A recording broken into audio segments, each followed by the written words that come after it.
everybody, today I'm reviewing the Iron Fate series Call of the Forgotten. The Iron Fate Call of the Forgotten series by Julie Kagawa.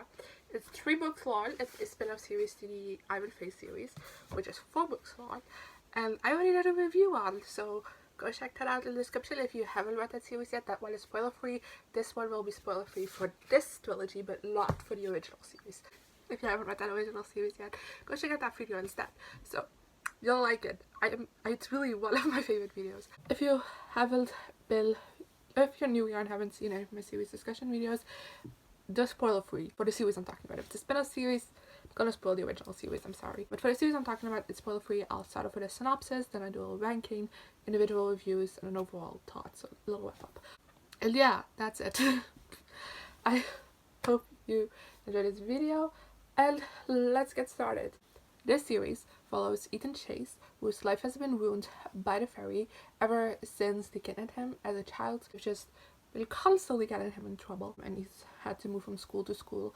And at the beginning of this series, he has just moved and is at a new school and is really trying to get through this without getting in trouble with the fae again.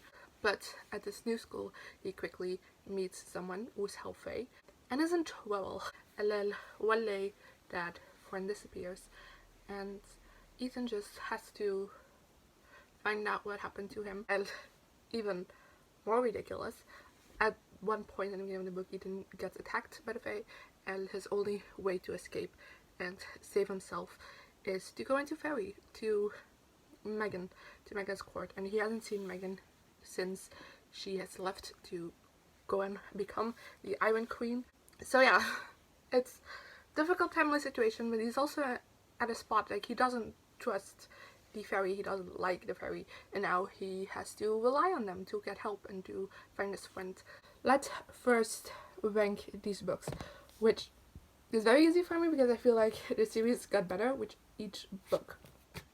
So it's easy to rank them. The last place, we have The Lost Prince. Hopefully this will stay. This is a bad idea. Then in the second place, we have The Iron Trader. And my favorite for the series is The Iron Warrior. Even though I hate this physical book because the flap doesn't want to be a flap. It wants to be straight. Can't relate. That's my ranking. I just feel like this series got better with each book. To give you more explanations, I'll talk to you through my feelings of each individual book, starting with The Lost Prince, of course, the first one in this series. I gave this 4 to 5 stars. I really liked Ethan as the main character, which I definitely want to preface as I didn't like the characters in the Iron Fate series. I really liked Ethan, and I feel like he was a breath of fresh air in typical YA urban fantasy because he already has knowledge of the world. He knows the world, he knows how to survive in the world, he knows everything. And he also knows how to fight. Oh my god, how much I enjoyed not having a fighting training sequence in the series. Loved it, because he already knew how to fight. He's doing martial arts. It's very different from like a typical YA protagonist, and I just appreciated that. The only thing I could really complain about with him is that he's very angsty and like broody, but I feel like it's justified in a way. You've spent this whole series in his head, and just seeing what he has gone through over the years and how he's had to protect himself against the fae and like against being kicked out of school over and over again, it makes sense, you know. But I really liked it as well. I think Julie Kagawa did some great things in this series. I'm just saying that up front. I also really like the love interest. The love interest is more like your typical YA character, as she doesn't know anything about her world and she doesn't know how to fight. But I really liked her. I feel like she was very determined and headstrong and curious, which I really enjoyed. I also really like the side characters. We get introduced to Cunin in this as well, which is the child of Megan and Ash, and I thought he was a very interesting character to follow as well. He's more to the side than Ethan and his love interest, but still very interesting. Then we have other characters in it. We also have some other characters in it as well that I also really enjoyed. And then of course we also get to see our beloved characters for some in the series as well. And I feel like the way they are put into the story really makes sense. Like they're not just there to like be like a nostalgia factor for the people who read the original series and loved it. They're there for a purpose, you know, not just to catch attention, I guess. I really like that. What I didn't like about this book though is that it felt like a setup for the rest of the series. I do think what it introduced was very interesting and I was very excited to like learn more about those things, but it still felt very introductory and like we only scraped the surface and we didn't get to see anything else. And yeah, I kind of wish, I get why the first book is introductory and we don't get to see a whole lot. I kind of wish we got a little bit more in this book as well, just because what was introduced is so interesting. I just said we barely spent any time with it in this book. But another thing I didn't like is that there was very much incel love between Ethan and love interest. They have like 2 interactions before they decide to be in love, you know? I really didn't like that, but I'll talk more about that moments a bit later books. Moving on to the Iwan Trader, which also gave 4 out of 5 stars. The problem I kind of had with this book was that the characters are a little bit one-dimensional. I really like them and I like how they got introduced and everything, but I don't think they go through a whole lot of quote and a whole lot of depth is put into them. I don't feel like that was the case. I feel like I know more about our initial characters than these characters, even though I like these more, if that makes sense. But what I did really appreciate in this book is the growth in the relationship between Ethan and his love interest.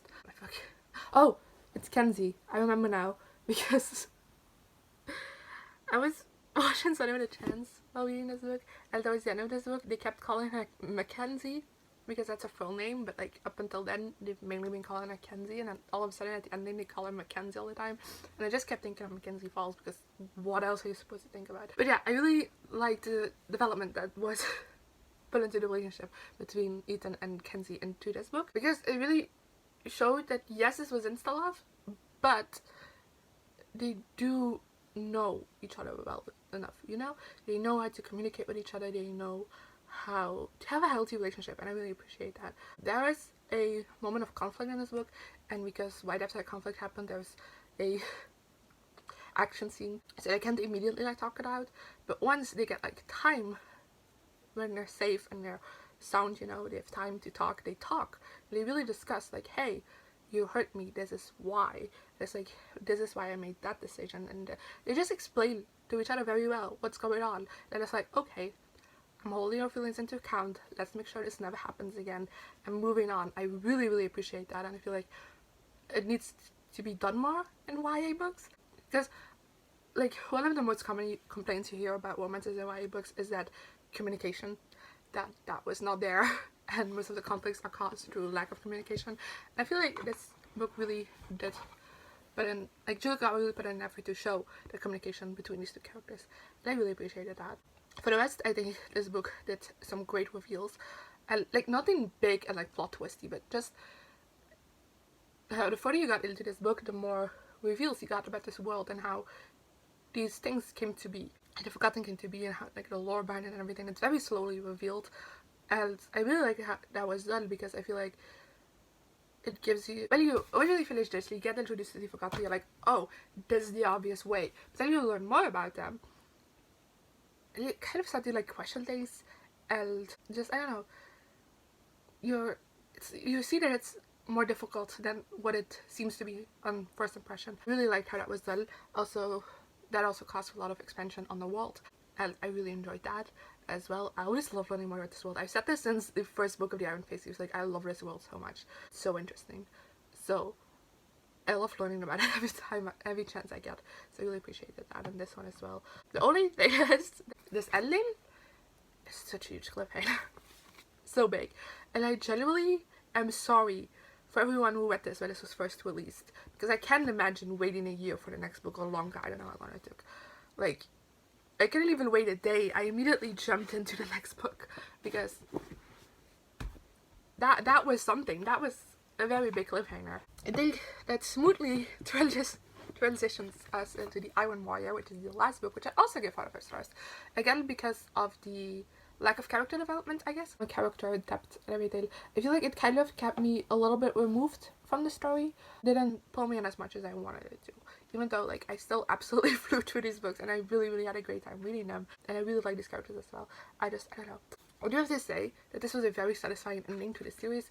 I think it was a perfect ending to the series. It is predictable. Like, there's a couple of ways this could have gone. Like 2 ways, really. No, actually 3 ways. If I'm being honest, there's a couple of ways this could have gone. But there was one that is the most safe, I guess. So, you know, all bets are on that one. And it did end up being that one, but I feel like, having seen how it played out, I'm like, that was the best course of action, you know? Yes, it might be the most safe and the most predictable, but it is the right one. It genuinely is. I feel like if this would have ended any other way, it wouldn't have been as satisfying.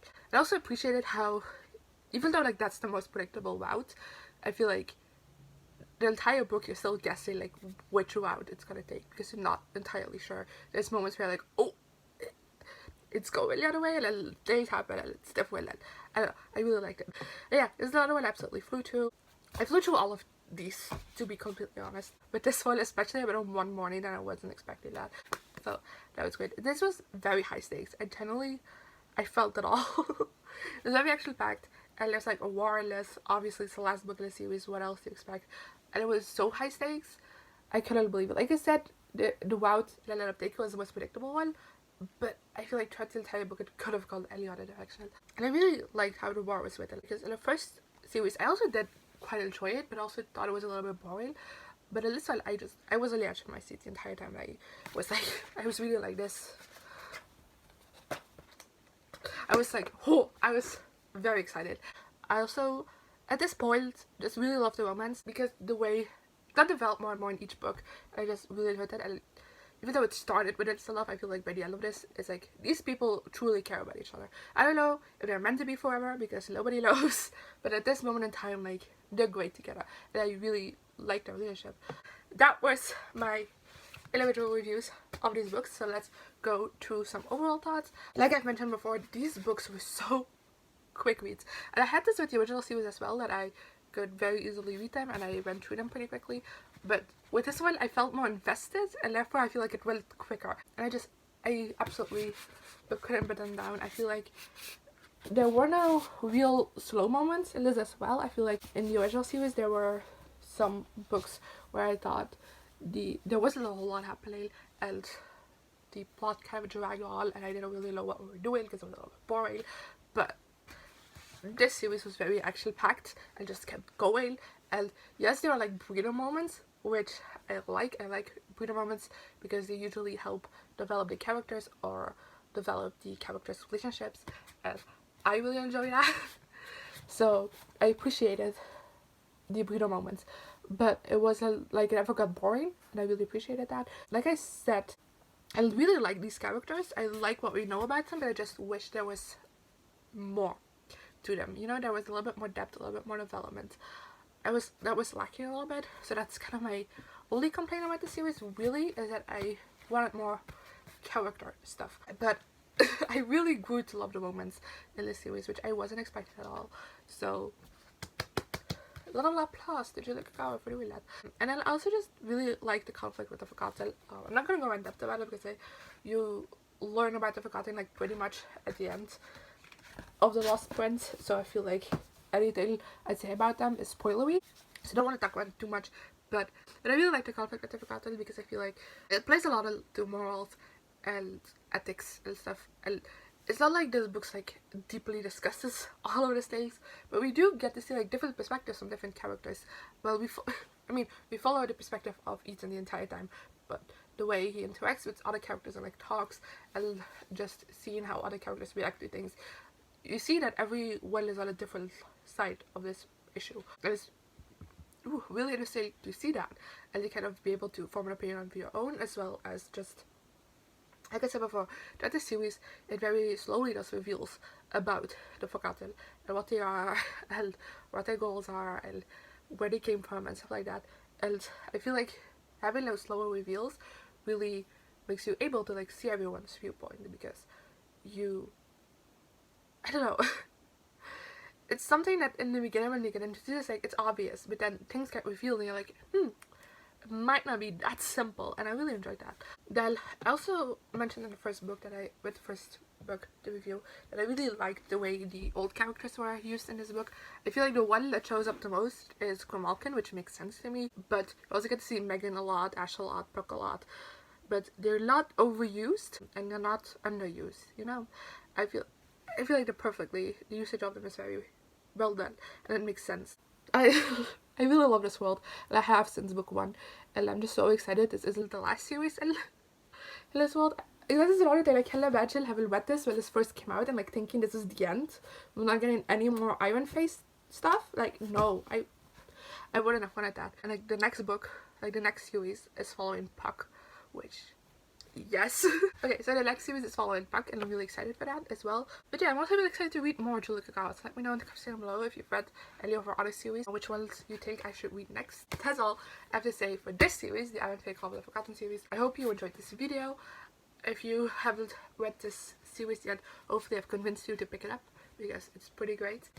So yeah, I feel like it's an improvement of the original series, so if you weren't too big of a fan of that one, this will definitely be way better. You'll really enjoy this. And if you have read the series and you want to discuss any more spoilery details, feel free to in the comment section below. Just leave a little spoiler warning at the top of your comments so people who haven't read the series yet know not to read your comments. Common decency. And yeah, I love to discuss more of like the details of the series as well, because I have thoughts. Yeah, I guess I'll see you guys next time. Good.